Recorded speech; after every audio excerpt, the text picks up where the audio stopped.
This is an additional section to the e-safety we need to do this year, particularly because of COVID and the fact that you're going to be working from home sometime. So hopefully you've had a look at the worksheet, and the first section on the worksheet is about COVID-19 and using the computer. You should have had a thought about these questions. If you haven't looked through the worksheet yet for this section, please pause the video, go and have a look at the worksheet, try and put your answers down yourself now, then come back and review what the video is, because I'm aiming to try and get through this video quite quickly. So the sorts of things that a computer is made from are plastics, metals, glass.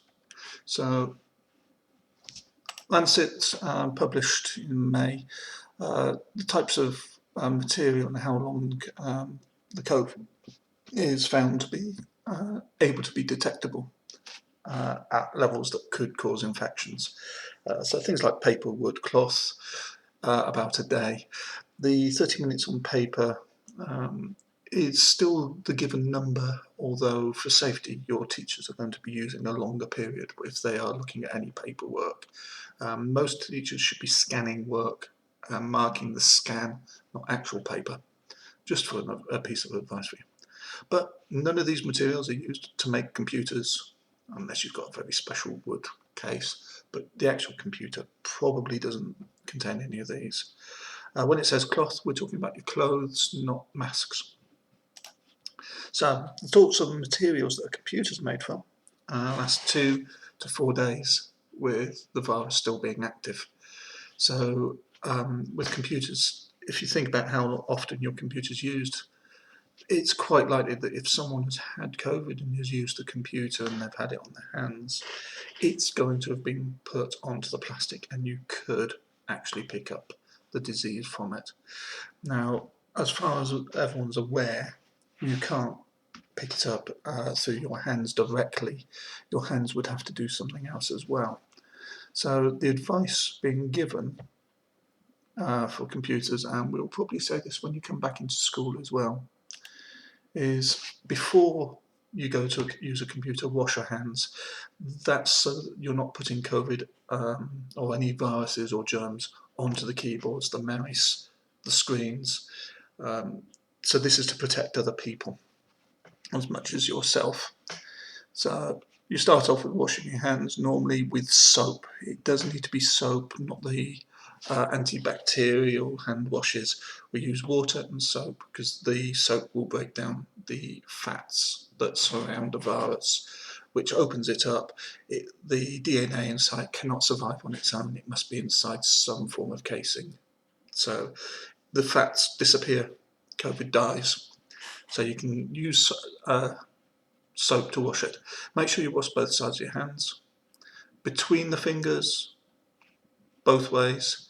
Wash your hands themselves, each finger individually. This interlocking hand action, if you wriggle your fingers, you can actually wash under your nails as well. I'd also encourage you to wash your wrists, going up part way up your forearm, just because they're areas which, when you fold your arms, your hands will touch. Make sure you wash this all off with good clean water quite quickly, and dry your hands. Now, drying your hands, the recommendation is to use paper towels, disposable paper towels, so that any germs or virus particles are disposed of. Cloth towels in public places, they're a bad idea. You shouldn't find many in restaurants or anywhere around in public. We haven't done for years. Cloth, you see, the viruses can hang around for ages. So if someone hasn't washed their hands properly, they've now just left it on the cloth. So paper towels. Hand dryers are a little bit dodgy as well. They're not quite as clean as people used to think. Sanitized paper towels are the best thing to use, but make sure your hands are dried thoroughly. You don't want moist, damp hands because the viruses like the moisture. Okay. So as you're using the computer, things to avoid are touching anywhere where there's an orifice into the body. and particularly orifices that have moisture. So you shouldn't be touching anywhere around your lips and your mouth. Around your eyes, because they can go in through the tear ducts and get inside, and nose. They're the three obvious ones, because they've all got drips and ways into the body. One which a lot of people don't consider is try to avoid your ears as well. You will hear me when we're talking about using headphones and things. Don't share inner earbuds. You can actually transfer material that way, and there are actual ways into the body through your ear bypassing the eardrum. So watch out for that one. And the other one is the procedure I'm talking about now. Also cover it when you do the toilet. Ideally, wash your hands quickly before you go to the toilet. Go to the toilet. Avoid contact with the private areas as much as possible, but do clean yourself up properly and then wash your hands afterwards. So there's actually 5 areas to really worry about not touching too much. A 6th one would be any sores. Be careful about cuts, grazes. They are possible places where a virus could come in. Because you're at home, we need to worry about your environment. Hopefully you've all answered which way you sit. There is another way that often happens, particularly people on laptops. Rather than leaning back and away from things, hopefully none of you are doing that too often, although I know people will do it on a divan, typing on the keyboard on their lap.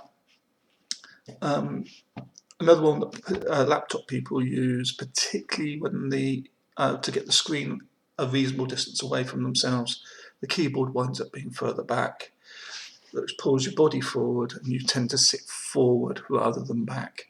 So people tend to sit forward, looking down onto a laptop with their feet tucked underneath. That's not an uncommon position for people to have.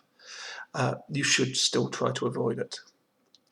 The best position of all of them is position B, and we need to be aware quickly of what the key elements are.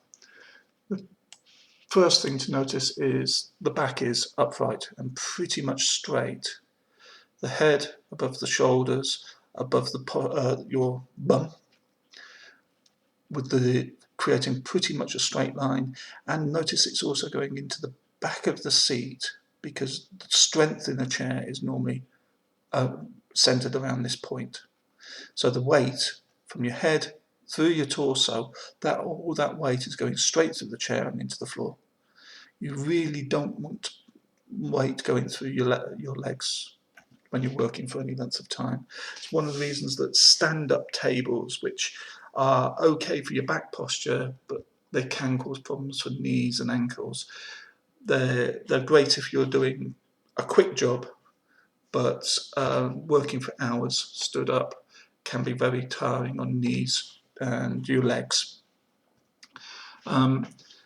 Your thighs should be parallel with the floor, sitting as far along on the chair as possible, with a small gap where the tendons are in the knee. That just allows the blood vessels here to work properly. Going down from the thigh, your lower leg should be almost vertical, and your feet should be flat on the floor.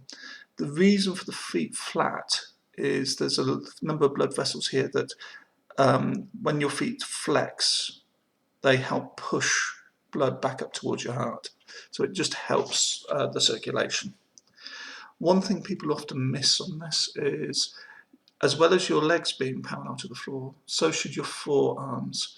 It means you've got a fairly natural hang of your arm from the shoulder, and then your wrist stays straight so you can type down on the keyboard. If you can keep your wrist straight, it reduces something called carpal tunnel syndrome, which is a painful thing when you get older in your wrists. And when I say older, we're talking mid to late 20s, where a lot of people who use computers regularly have problems. Okay, so just in summary then, COVID-19, do wipe your keyboards down. It's hard to clean keyboards, and you would need to use strong alcohol type cleaning to actually kill the virus, which doesn't come in the packs that you can buy in school, buy in shops. Make sure you wash your hands before and after computer use, and try to avoid touching nose, mouth, ears, nose, mouth, ears, and eyes. Mentioning eyes get tired. Do take breaks from looking at the screen all the time. Do look around where possible. If you don't have to do work at a computer, do get away from it and work on something else. One important thing is, particularly if you're trying to catch up on work or do your homework, if you have one bright area and one dark area, your eyes work very hard, particularly as they flick around, the irises can get very tired. So do balance the brightness of the screen to your room. So if you're in a bright environment, your screen can be quite bright. If you're in a dark environment, either turn the light on to bring the ambient background light up, or turn down the brightness in your screen. You should have heard those sort of ideas from you shouldn't be using devices as you go to bed. Sitting for long periods of time, get up and move about where you can. A little bit of mild exercise between lessons would be great. We are trying to give you 5 to 10 minutes between lessons. So do get up, do a little bit of exercise. Have a good solid chair to sit on that helps you sit up straight and supports your back in an upright position, and use the active posture we've just been talking about. Okay, hopefully that should help you all have a healthier time during lockdown and when we come back to school.